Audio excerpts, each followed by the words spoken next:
Neste momento, eu vou chamar o professor Luiz Carlos Pinto da Silva Filho. O professor Luiz Carlos ele esteve presente no nosso último evento aqui no Bourbon Country. Ele volta hoje para falar sobre se é possível atingir a vida útil de projeto prevista na norma de desempenho em sistemas de alvenaria. Aproveito também para comentar que o nosso evento está sendo transmitido via Facebook. Então, se alguém tiver algum amigo ou colega que não pôde vir, se puderem compartilhar ali na página da Pauluzi, agradeço. Muito obrigado.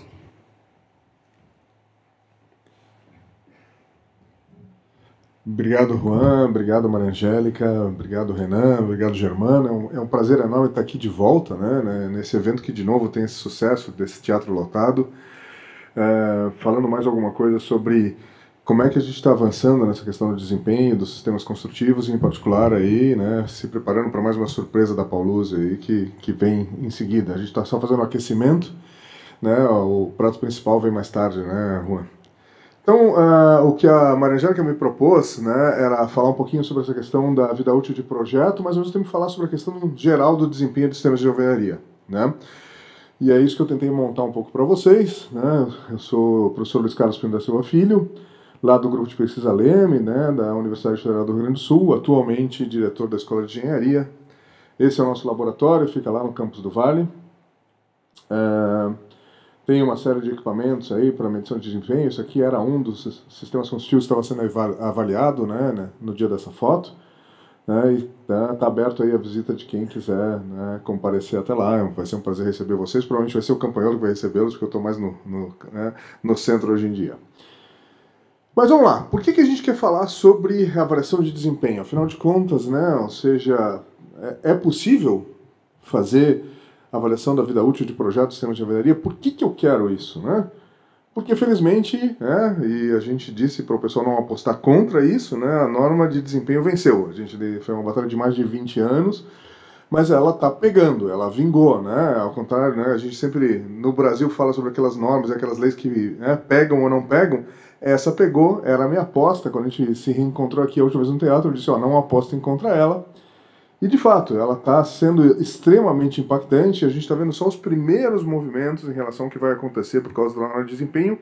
Por quê? Porque, apesar dela ser uma norma relativamente simples em alguns aspectos, já que ela consolida uma série de coisas que a gente já deveria estar fazendo, ela também traz novas dimensões e ela reestrutura completamente a maneira como a gente pensa. No fundo, eu digo que a gente está passando a terceira onda da qualidade, né, dentro da construção civil, sendo que a primeira poderia ser vista como a implantação dos sistemas ISO, né, aqueles sistemas de gestão da qualidade, mas que se preocupavam muito mais com o processo, em a gente fazer as coisas de uma maneira organizada, né, sistemática, repetitiva. Até mesmo a coisa errada feita de uma maneira sistemática podia passar por um processo ISO, né, o que mostrava que a gente estava só na primeira onda desse processo. Depois a gente passou para os programas setoriais de qualidade, que foram extremamente importantes, e para mim eles são a segunda onda, porque a gente começou a dizer o seguinte, eu quero olhar os materiais e componentes e quero garantir que eles tenham uma certa nível de qualidade, né? E a gente tem vários grupos de pesquisa muito ativos, e eles realmente levantaram muito a qualidade, eles produziram especificações, eles se tornaram referências para uma série dos materiais que a gente hoje utiliza.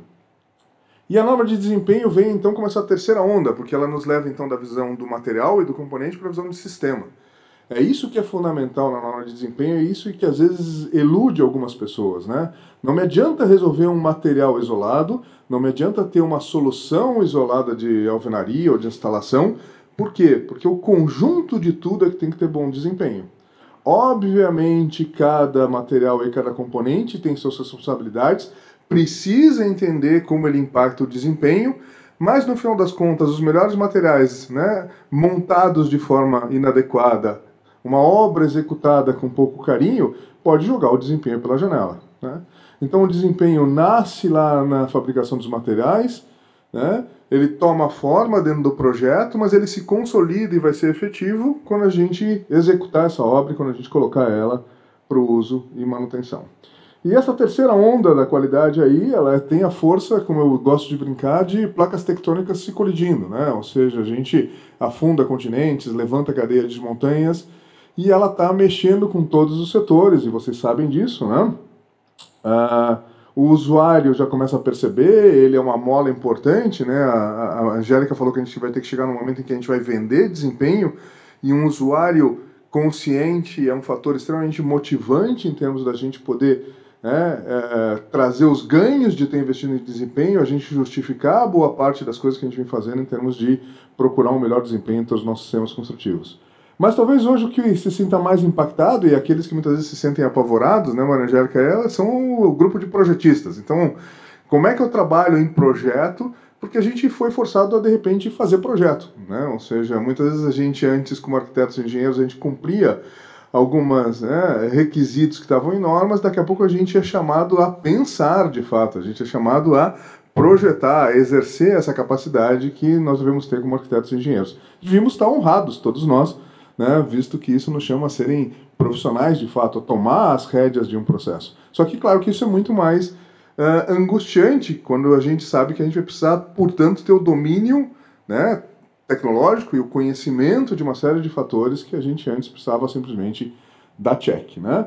Só que quando a gente fala em projetistas, a gente está dizendo que os incorporadores vão ter que buscar bons projetistas e valorizar seus bons projetistas, que o construtor vai ter que seguir essas instruções dos projetistas, e, portanto, eu tenho que ter um legado de informações cada vez melhor, e é por isso que o BIM acaba entrando como um parceiro quase que necessário e extremamente poderoso da norma de desempenho, porque a norma de desempenho, para que o desempenho chegue no sistema final e chegue no usuário, a gente precisa garantir que cada uma das fases agregue conhecimento e utilize o conhecimento anterior. O BIM passa a ser uma plataforma extremamente poderosa para a gente poder levar isso, e os dois emergindo juntos estão fazendo uma transformação bastante grande na nossa construção.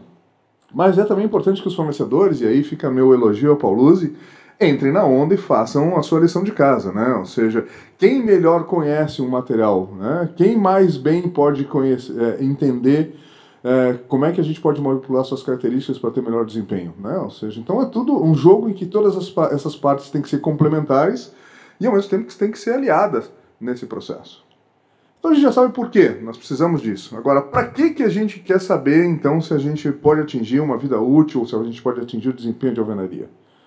Porque, em teoria, a gente quer continuar como alvenaria, né, sendo uma das opções de sistemas construtivos interessantes para criar nossas edificações. Eu imagino que a Pauluzi esteja bem interessada nisso, né? Ou seja, eu não quero abandonar a alvenaria e a alvenaria de blocos cerâmicos, né? E, portanto, eu preciso garantir que ela vai ser viável e interessante nessa nova era do desempenho. Bom lembrar que a gente está falando de um dos sistemas mais antigos da humanidade, né? A gente já fazia alvenaria muito antes da gente falar em desempenho, muito antes da gente ter uma indústria da construção civil per se, né? Ou seja, talvez seja melhor. A primeira coisa que o homem entendeu é ou eu vou pegar barro e juntar ou eu vou empilhar pedra, né? Então o princípio da alvenaria ele remonta aos nossos antepassados e na verdade esse é o sistema que ganhou em relação à madeira, que ganhou em relação a outros sistemas, né, das nossas proto-construções, e foi se desenvolvendo durante boa parte da história da humanidade de uma maneira empírica. A gente viu o que funcionava, o que errava, a gente construiu catedrais com eles, a gente começou a desenvolver todo um conhecimento de como fazer obras de alvenaria cada vez mais sofisticadas, né? E de repente, né, a gente fala de disrupção hoje em dia, né, mas a gente teve uma disrupção extremamente forte quando o concreto armado surgiu, né?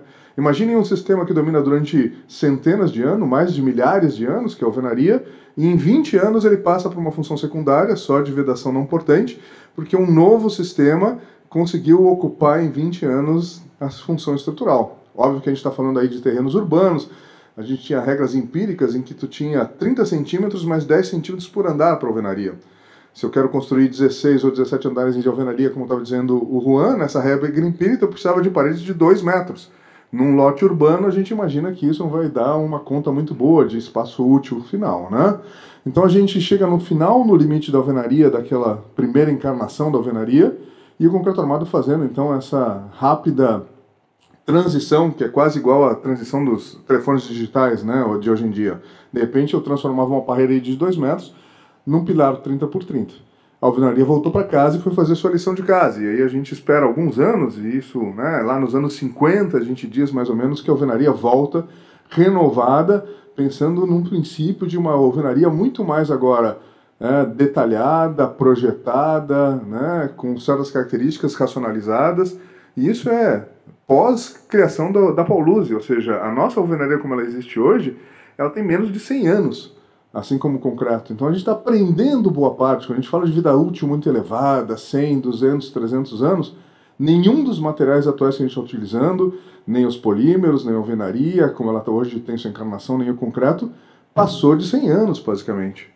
Então a gente tem que entender que a gente está fazendo sempre projeções em relação a isso, né? Que a gente está olhando o início dessas curvas de vida útil e projetando o que a gente espera que vai acontecer, mas que tem incerteza no processo.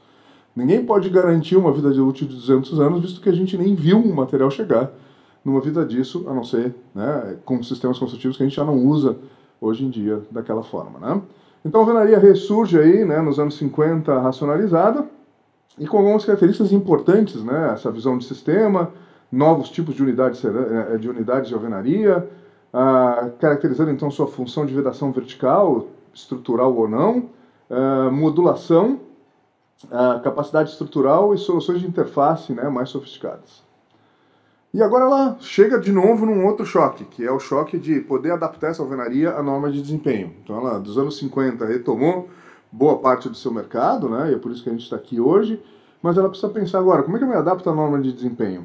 Se a gente olhar um pouco os requisitos da norma de desempenho, tem alguns que a gente poderia dizer que a alvenaria tem uma certa, né, capacidade quase que intuitiva de se sair bem, né? Capacidade de desempenho estrutural, a gente já sabe disso, a gente tem experiência com esse sistema durante muito tempo. Segurança contra incêndio, em princípio, é bem melhor do que outros sistemas, né? Sistemas leves, sistemas, né, à base de madeira. Ela, como concreto, ela, né, não pega fogo, ela tem uma boa inércia térmica, inclusive uma das razões porque incêndios são muito menos perigosos no Brasil no sentido de se espalhar para uma área urbana, não no sentido, obviamente, né, do dano que eles fazem localmente, do que nos grandes incêndios, né, dos Estados Unidos ou em outros locais onde a gente vai ter outro tipo de plywood e outras combinações ali, né? Segurança no uso e operação, em princípio, desde que eu não faça bobagem, é um sistema planar, é um sistema que gera pouco problema de segurança no uso e operação, ela tende a ter uma boa estanqueidade, né, desde que eu também não tenha feito algumas bobagens que me gerem fissuração nessa alvenaria, ela é muito sensível a isso, né? Desempenho térmico e acústico está resolvido, a gente tinha algumas dúvidas, mas a gente conseguiu chegar no limite e a gente está... ela tem uma certa massividade importante para a gente poder trabalhar com isso, embora a gente trabalhe com blocos vazados hoje ao invés de unidades integrais. E aí tem a questão daqueles, né, até aqui a gente vem mais ou menos bem, é um domínio técnico. A gente entra naquele conjunto de itens que a gente pouco ainda resolveu, não só para a alvenaria, mas para todos os sistemas, né, desempenho lumínico, saúde, higiene e qualidade do ar, funcionalidade e acessibilidade já é uma outra, né, questão, e conforto tátil. A gente ainda está trabalhando e em todos eles a gente ainda tem que maturar um pouquinho, não só para a alvenaria, mas de maneira geral, né? Conforto e qualidade do ar é uma das coisas que a gente ainda está quase que engatinhando em termos de norma de desempenho, né? Embora já hoje algumas firmas em São Paulo especializadas em medir a qualidade do ar depois que tu entrega uma obra, para ter certeza de que tu não está com aquela lógica de síndrome de edifícios doentes, etc., mas ninguém está projetando para isso ainda, embora a gente trabalhe um pouco de questões de renovação de ar e outras coisas, como foi dito aqui. Aí tu entra na durabilidade, manutenibilidade e adequação ambiental, que são itens interessantes, é o bode na sala, né? A gente disse, ó, isso é extremamente importante, não tem como a gente ter um bom desempenho se a gente não garantir um certo desempenho ambiental, ou seja, de que as coisas vão durar um tempo razoável para que se justifique os recursos colocados nessa construção. E para isso eu preciso, obviamente, nenhum usuário vai querer que a sua edificação tenha problemas num horizonte muito cedo, né? Então a gente vai falar um pouquinho disso. E de alguma maneira, para terminar o para quê, a alvenaria tem que se resolver em relação a todos esses itens da norma de desempenho para ela poder competir com as outras soluções de vedação vertical ou soluções de estruturas, né? Sejam blocos de concreto nesse caso, alvenaria de blocos cerâmicos, ou o próprio concreto ou sistemas leves. Então tá, a gente entendeu o porquê, porque a norma de desempenho é importante, a gente entendeu o para quê, porque a gente quer manter a competitividade desse sistema, como é que a gente vai assegurar o desempenho da alvenaria, o que a gente sabe sobre isso, né?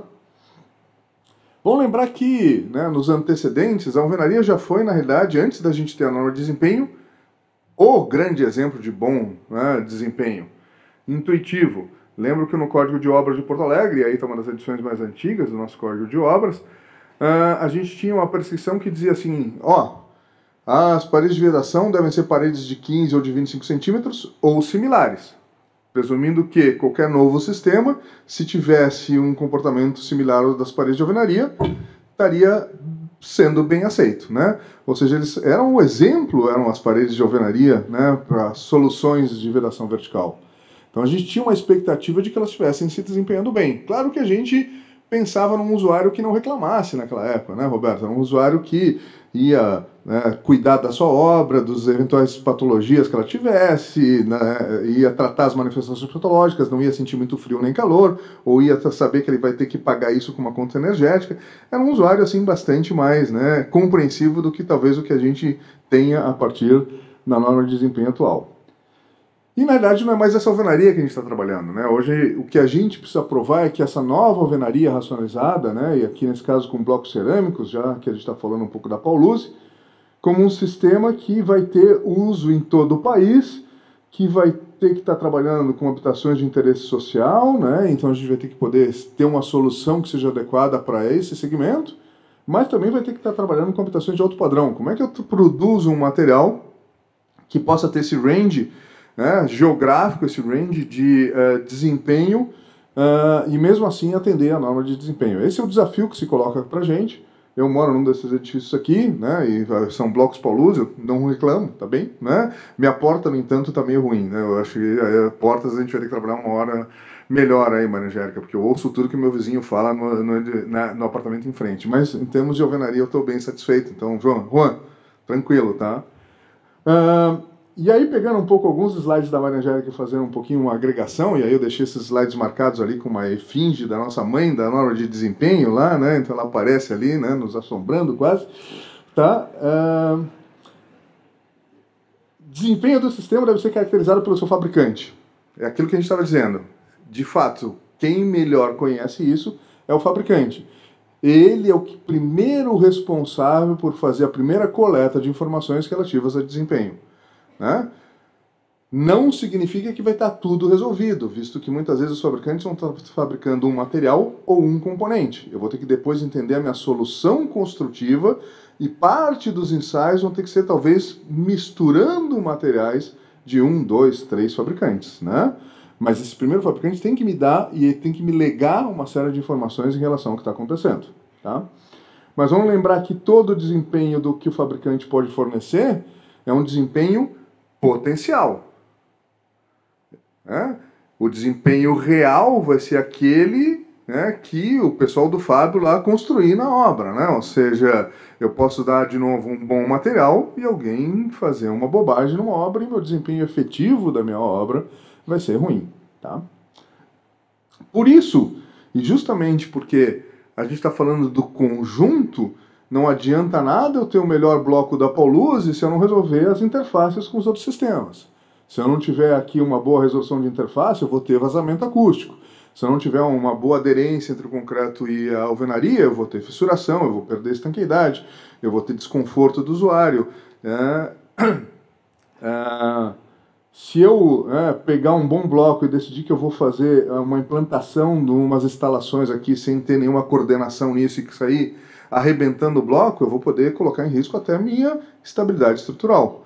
Então eu preciso entender muito bem como é que esses materiais vão se agregar, certo? Como é que é o desempenho combinado do meu material, ou do meu componente com outros subsistemas ou outros materiais.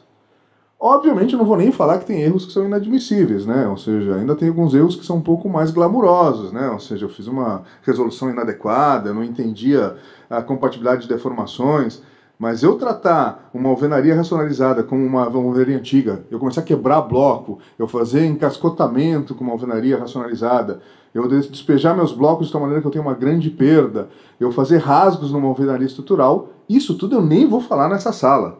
Porque eu tenho certeza que isso não acontece em nenhuma obra aqui no Rio Grande do Sul.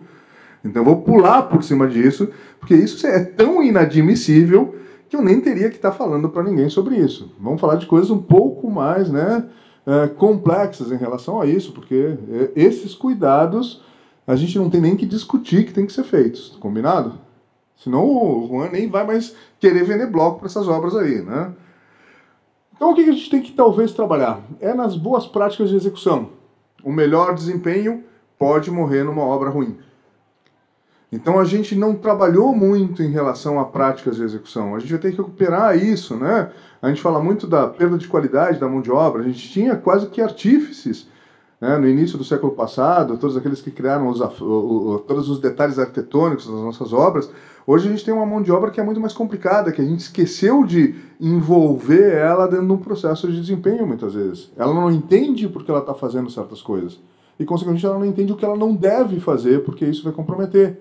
Talvez não aparentemente naquele primeiro momento, mas o desempenho de mais longo prazo. Então a gente vai ter que trabalhar bastante se a gente quer ter bom desempenho nessa qualificação de mão de obra. Nós vamos ter que trabalhar bastante em melhorar as normas, porque algumas normas são antigas, algumas normas não são mais compatíveis com a norma de desempenho. Os requisitos que a gente tem para alguns desses materiais, as especificações de como fabricá-los, as especificações dimensionais já não são compatíveis para a gente ter uma boa resolução do desempenho do sistema. A gente não tem normas de muitas das interfaces. Vamos dizer o seguinte, ó, pegando um exemplo de concreto que é muito evidente. Cobrimento é fundamental para me definir vida útil de concreto, visto que corrosão é, né, a pneumonia das estruturas de concreto, é o que mais acontece, é o que normalmente determina o final de vida útil. E, no entanto, no Brasil a gente não tem nenhuma norma sobre espaçadores, sabendo que eles são vitais para a gente conseguir definir um bom cobrimento. Então a gente não conseguiu ainda entender o que é vital e a gente tem gaps normativos que são extremamente complicados. Por quê? Porque não havendo norma, não tenho referência, eu vendo o que eu quiser e daqui a pouco eu tenho uma fragilidade em pontos nos quais isso vai custar muito caro. Então a gente precisa trabalhar em boas práticas, né? Como aqui tem uma publicação no BSI também, ali roubada da Maria Angélica, né? Esse slide aqui. E eu preciso gerar mais materiais de apoio. E aí é que tem uma coisa legal.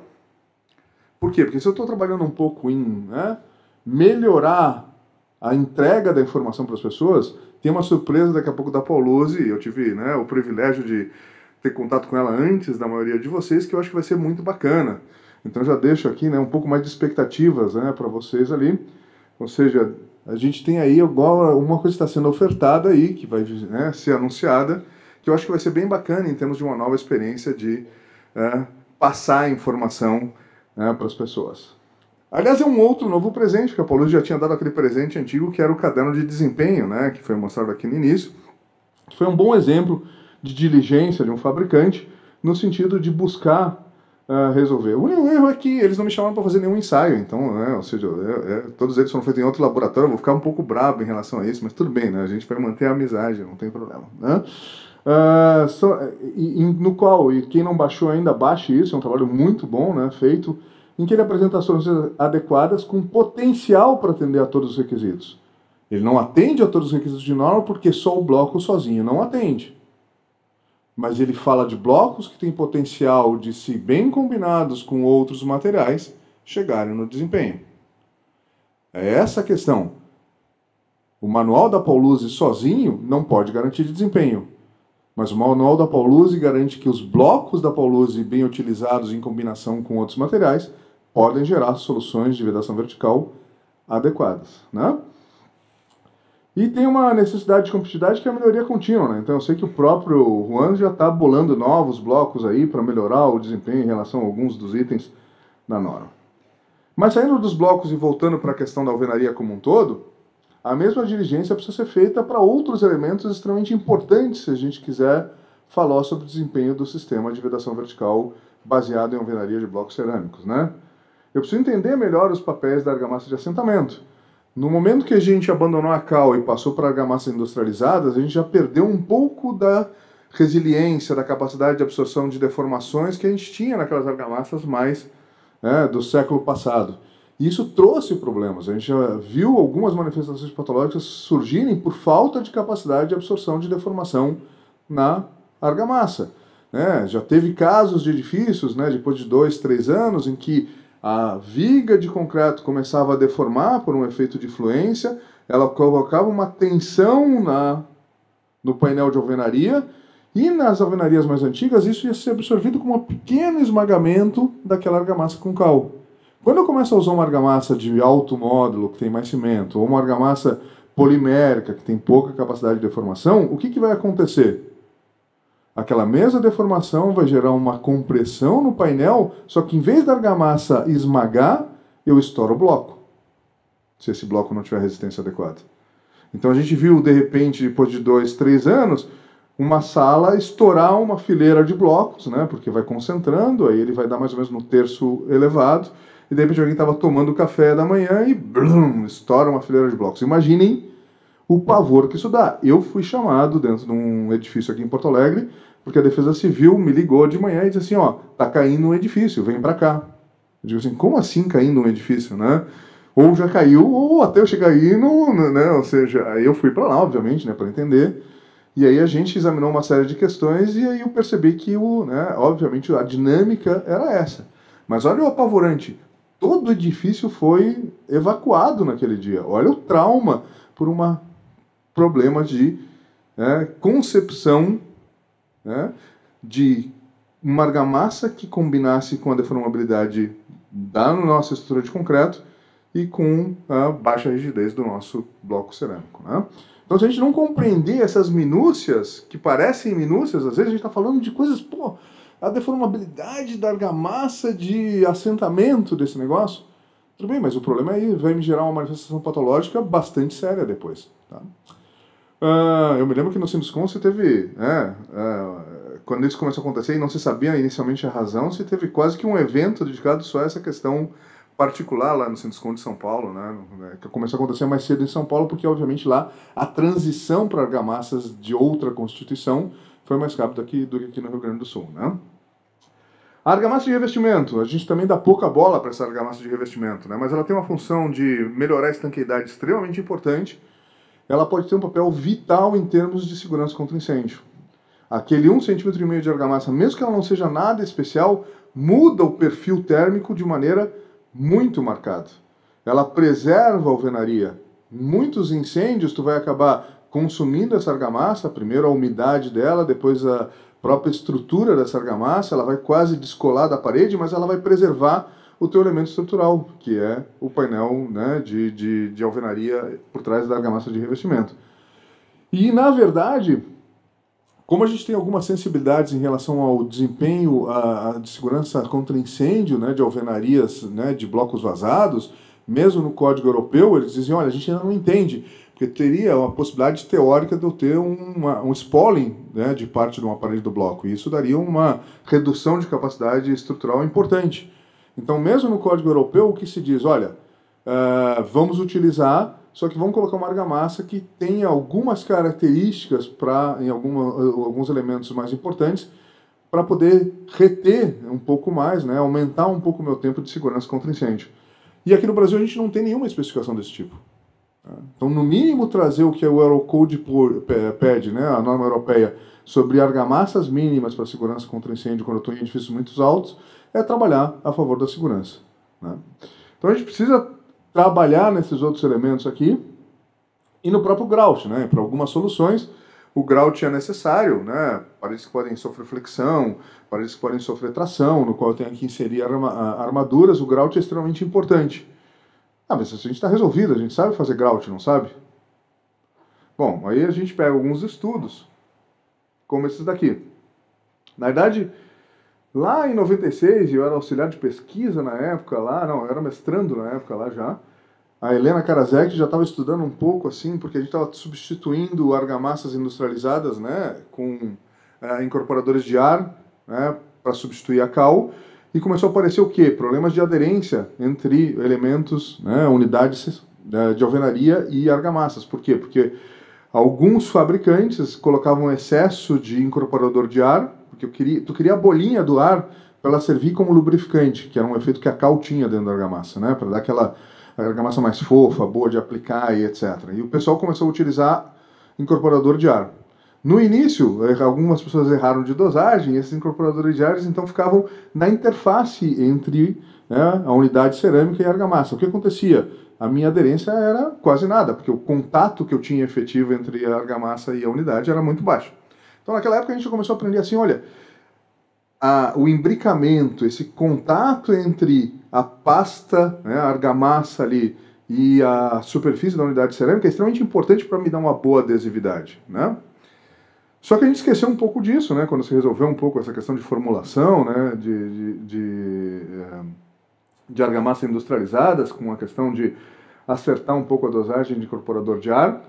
Mas em 2015 a gente começou umas novas pesquisas, por quê? Porque estava se preocupado com a questão da interação entre o grout e a parede interna do bloco, né, vazado cerâmico, né? Se esse negócio não ancorar, o meu grout pode deslizar e eu perco, né, aquela conexão fundamental para funcionar bem. Então algumas pesquisas começaram lá em 2015, depois eu orientei aí junto com outro professor lá na URGS a dissertação do Leonel Guarnieri, que está aí, né? A gente olhou para alguns blocos, né, com diferentes resistências, e a gente redimensionou a laser ali internamente para entender exatamente qual é que era a superfície interna desse bloco. A gente trabalhou com algumas argamassas diferentes, né, alguns grouts aqui, de resistências diferentes, e se fez um ensaio de push-out, né? A gente empurrava esse grout aqui e via quando é que ele tendia ou a romper o conjunto ou a deslizar. A maior parte deles não deslizaram, mas alguns deles chegaram a romper o conjunto mais ou menos cedo. E ao contrário do que pareceria, né, lógico, não necessariamente quando tu aumenta a resistência do bloco e a resistência do grout, o resultado é melhor. Por quê? Porque tem outros detalhes nessa característica de interface, né?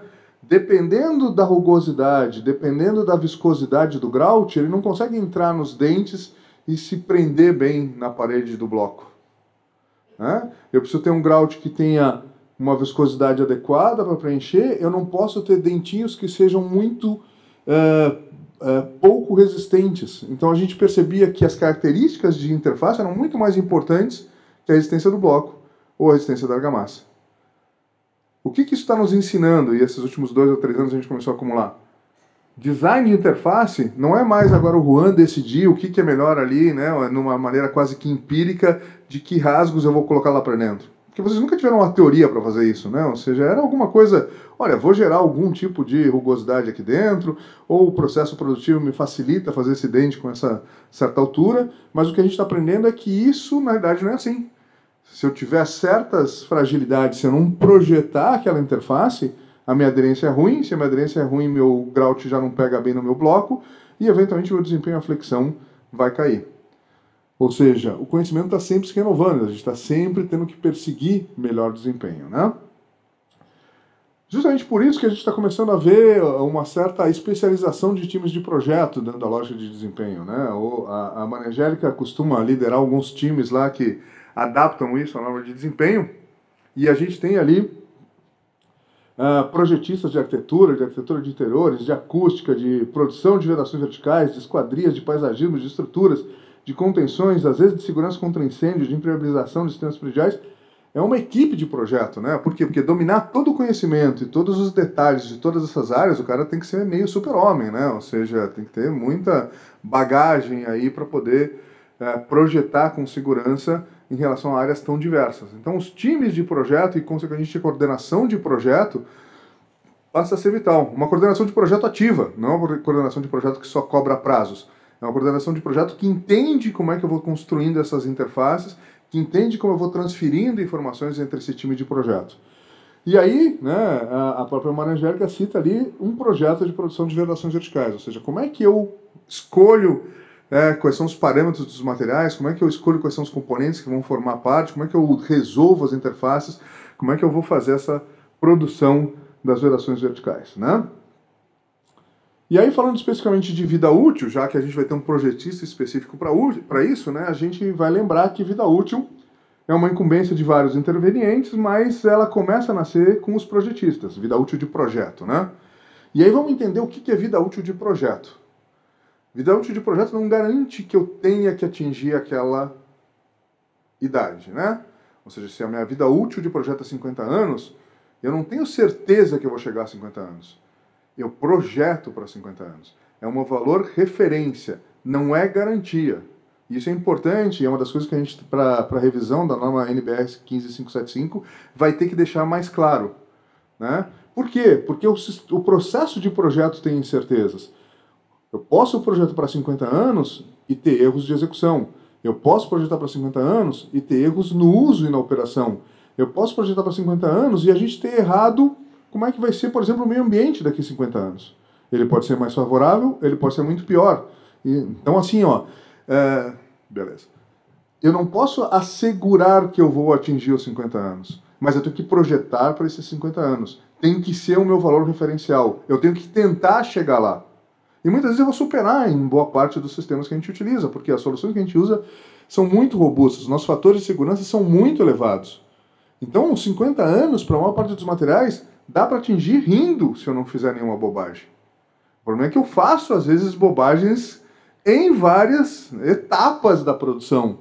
Né? A gente diz que nenhuma estrutura falha se não errar em várias coisas ao mesmo tempo. Por quê? Porque a gente tem tanta segurança dentro do processo que a gente normalmente consegue absorver alguns dos erros menores. Né? Mas tá, então os projetos devem estabelecer a vida útil de projeto, que é esse valor referencial, e inclusive nós estamos num processo de traduzir uma nova norma que vai deixar isso muito claro. Né? Ou seja, por quê? Porque é uma norma inglesa que trabalha um pouco na lógica de ter uma vida útil básica, né, que é dada quase que pelo fabricante, e essa vida útil básica vai sendo multiplicada por fatores, dependendo da agressividade, dependendo do teu nível de manutenção, dependendo do teu nível de projeto, e tu vai tendo depois o teu valor de projeto com uma combinação entre aquela básica vinda do fabricante e uma série de fatores de correção, como a gente faz um pouquinho na teoria de vento. Né? A gente tem uma velocidade básica do vento, mas o relevo, a forma da edificação, vão te dar, no final das contas, o que é aquelas tensões que tu vai ter. Então a lógica para a durabilidade vai ser uma coisa parecida como essa, tá? E aí os fabricantes vão ter que nos dar muito esse dado básico, né? Qual é que é o potencial de durabilidade de um certo material num certo ambiente. Entendendo que durabilidade não é propriedade do material. Não existe durabilidade absoluta de nenhum material. Cada material em condições de exposição diferentes vai ter durabilidades diferentes, né? Um concreto num ambiente marinho vai ter uma durabilidade diferente do que se ele estiver num ambiente industrial, que vai ser diferente se ele estiver num ambiente rural. Então a durabilidade não é intrínseca do material. A durabilidade é a combinação material-condição de exposição. Se eu não disser qual é a condição de exposição, eu não posso dizer qual é a durabilidade, porque o material não tem isso como uma propriedade intrínseca dele. Né? Quando as normas específicas dos produtos não caracterizam desempenho, ou quando não existirem normas específicas, ou quando o fabricante não publicar o desempenho do seu produto, é recomendável ao projetista solicitar informações ao fabricante para balizar as decisões de especificação. Isso é interessante, isso tem que ser utilizado hoje. Né? Como a gente ainda não tem uma sistemática dessas informações de desempenho, a norma está dizendo, olha, se eu não sei, fala com quem pode te dar essa informação. Se eu não sei, busca as referências internacionais. Se eu não sei, pergunta aos universitários. Né? Ou seja, busca a informação. É isso que vai mostrar diligência de projeto. Eu ter buscado o melhor acesso às informações mais recentes. Né? E quanto mais a gente sistematizar isso, e quanto mais isso vier legado, por exemplo, num sistema BIM, mais facilita a vida de todo mundo. Por isso que a gente vem integrando essas ferramentas. Né? Quando forem considerados valores de vida útil de projeto maiores que os mínimos estabelecidos nessa norma, eles devem constar dos projetos do memorial de cálculo e até do memorial de venda. Né? Ou seja, porque a gente deve começar a valorizar que a gente está fazendo um esforço maior. Quando a gente fala de vida útil de projeto para alvenaria, a gente vai estar falando de vedação vertical interna ou externa, né? E a gente está falando de 20 a 40 anos com valores mínimos, ou, se a gente considerar que a alvenaria é estrutura, pode chegar a 50 anos. Por quê? Porque, pela lógica dessa norma, que também vem de uma escola britânica, quanto mais difícil for de manter, quanto maior o risco embutido, quanto mais importante o sistema, maior vai ter que ser a vida útil dele, até o ponto que ele tem que ter a mesma vida útil mínima do próprio edifício, que é o caso da estrutura. Né? Ninguém vai mexer na estrutura, né, ou substituir uma parte da estrutura durante a vida útil de um edifício. Né? Por isso que ela tem a mesma vida útil que um edifício. As demais aqui foram já, né, algumas divisõezinhas ali, um pouco empíricas ainda, que se gerou, né, mas que representam aí diferentes complexidades desses materiais, diferentes possibilidades de manutenção, diferentes durabilidades esperadas desses diferentes subsistemas aqui. Tá. Então vamos voltar aqui, ó, né? E essa foi uma provocação também colocada pela Maria Angélica em um dos cursos que a gente estava juntos, né? Tá, sei tudo isso. Qual é a vida útil de projeto de uma fachada? Porque agora eu não estou falando mais de um concreto, não estou falando mais de um bloco, estou falando de um sistema composto de uma série de materiais com microclimas diferentes. Como é que eu faço? A gente não tem ainda nem boas técnicas de projeto, por isso que a gente vai normalmente jogar a favor da segurança. Eu vou pegar talvez o clima pior, eu vou pegar um fator de segurança ainda em cima disso. A gente ainda está numa fase de desenvolver todo o conhecimento. Se vocês me perguntarem assim, ó, tem um processo de projeto, né, organizado, estruturado, de fio a pavio aí para fazer o projeto numa fachada como essa? Não tem. Mas tem conhecimento suficiente para a gente poder chegar certamente a 50 anos nessa fachada, né? O que eu vou ter que saber? Eu vou ter que saber quais são alguns mecanismos de degradação e ter certeza que eles estejam controlados, né? Então, eflorescências, umidades, a gente já tem tantos livros falando disso, né? Desde que a gente não cometa os erros de permitir muita umidade, desde que a gente faça boas impermeabilizações, desde que a gente entenda um pouquinho que vai haver um envelhecimento ao longo do tempo de algumas dessas argamassas, a gente pode controlar esses fenômenos o suficiente, mesmo que eu não consiga ainda dar para vocês um método de projeto específico em relação a isso. A gente trabalha lá naquele início, né, do que fala lá o Durability Design Code lá, né, que é trabalhar com evitar a deterioração ou ter requisitos mínimos que me garantam chegar na vida útil de projeto, se eu não tenho um modelo de deterioração ainda tão bem resolvido, certo? E tem algumas coisas de problemas de desempenho estrutural, né, talvez seja uma das coisas que mais afeta de alguma forma a alvenaria, porque ela acaba sendo o nosso monitor de tudo que está errado no prédio.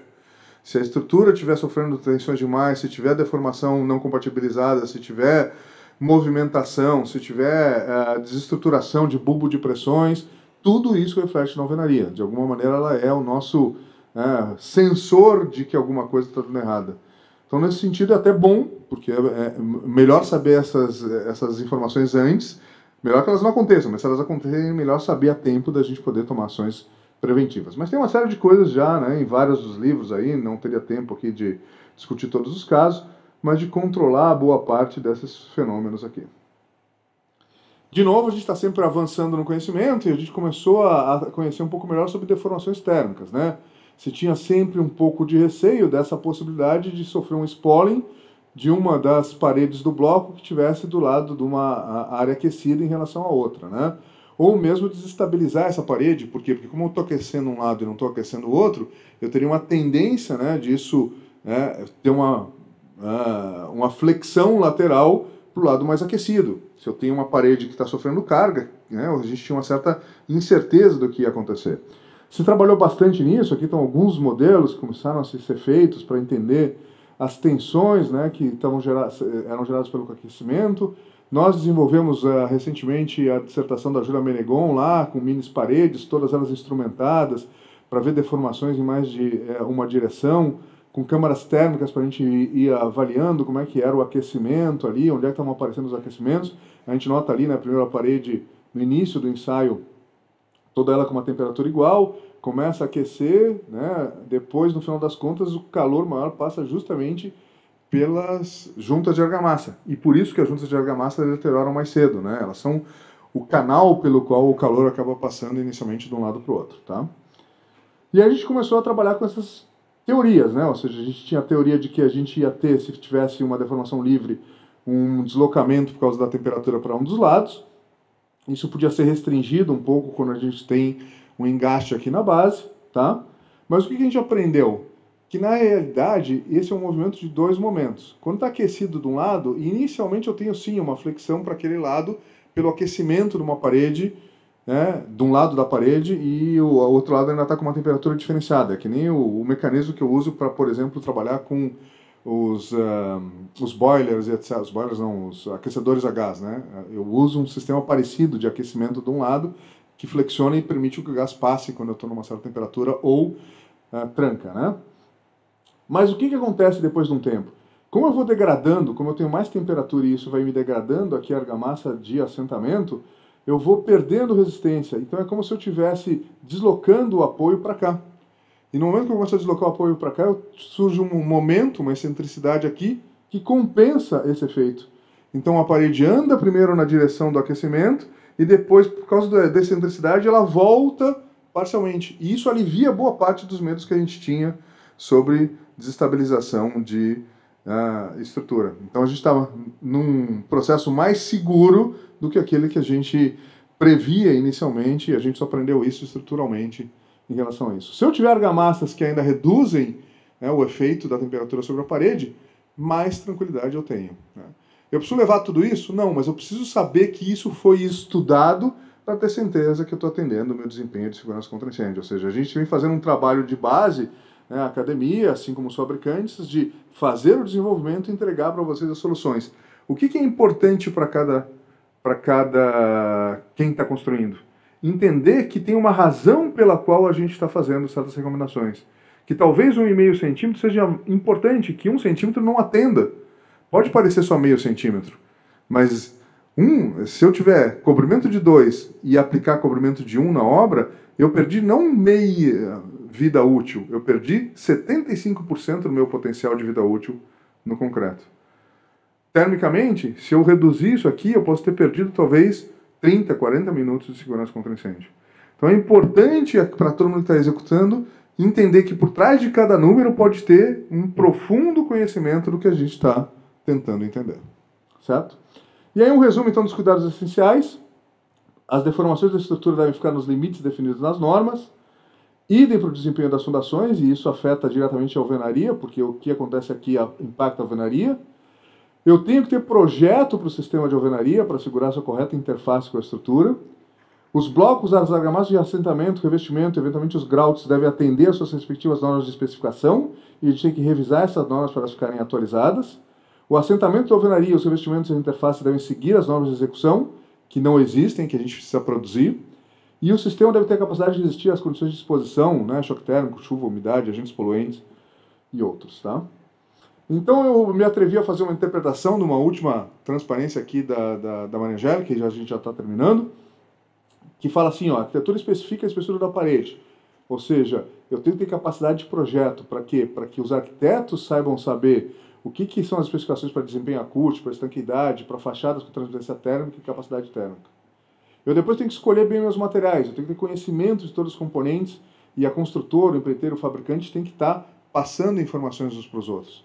Eu tenho que ter uma visão de sistema e de solução completa para olhar as interfaces e resolver tudo em projeto e quase nada em obra. E eu preciso ter um bom trabalho normativo, né, de boas referências de normas e práticas de execução para as pessoas saberem o que é permitido e por que as coisas acontecem. No final das contas, o desempenho dos ensaios, mais o desempenho projetado, mais o desempenho executado, mais o uso e manutenção adequado, é que vão efetivar um bom desempenho para o usuário. Então, como conclusões, sim, potencialmente é possível projetar, e isso significa o quê? Uma atitude ativa de tomar decisões como arquitetos e engenheiros, sistemas, visão de sistema, não de material ou de componente, de vedação vertical de alvenaria racionalizada, estrutural ou não, de acordo com a norma de desempenho, atendendo os requisitos vigentes, inclusive em vida útil de projeto. Desde que eu tenha um bom domínio do conhecimento, uma boa resolução de qual vai ser meu sistema em todos os componentes, que eu tenha cuidados com a execução, que o uso e a operação sejam adequados, que eu conheça os mecanismos de degradação. O que são necessidades urgentes? Atualizar normas, né, principalmente aquelas associadas à execução, resolver todos os componentes e interfaces do sistema alvenaria, inclusive alguns componentes precisam ser melhor qualificados quanto ao desempenho, e capacitar os recursos humanos, sejam eles engenheiros, mas também o pessoal de obra, para entender as decisões de projeto e execução.